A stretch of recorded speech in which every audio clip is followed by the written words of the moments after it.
coffee for your head. I'll get you up and going out of bed.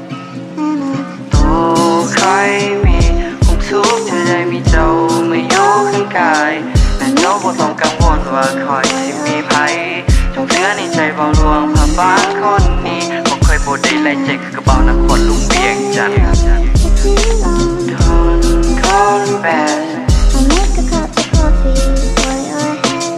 I'll get you up and going out of bed. พอแต่ได้เห็นเจ้าครั้งแรกก็เห็นได้ค่อยหวันไหวก็ย้อนตัวเจ้าหน้าหักเกินค่อยคนนี้นั้นจะหับไว้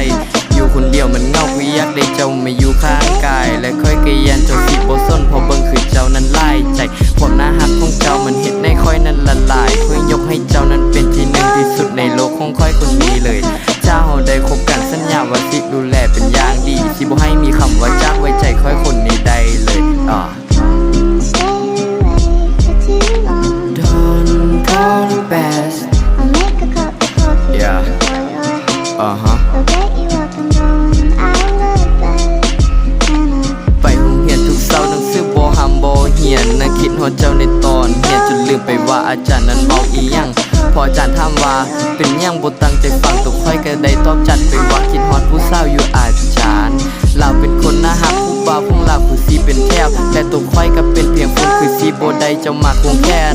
ขอเพียงเจ้าเปิดใจให้ค่อยคนนี้ได้เข้าไปเคยขอสัญญาบ่นี้ไว้ว่ามันสิมีเพียงแต่คำว่าฮักตลอดไป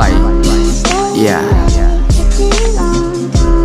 Go to bed. Uh-huh I'll make a cup of coffee for your head. I'll get you up and going out of bed. ตัวใครมีความสุขเธอได้มีเจ้าไม่อยู่ข้างกายและเจ้าบ่ต้องกังวลว่าคอยสิมีภัยจงเชื่อในใจเบาลวงพระบางคนนี้บ่เคยบ่ได้ไล่ใจคือกระเป๋านครลุงเวียงจันทร์ For too long. บ่คือที่เขาว่ากัน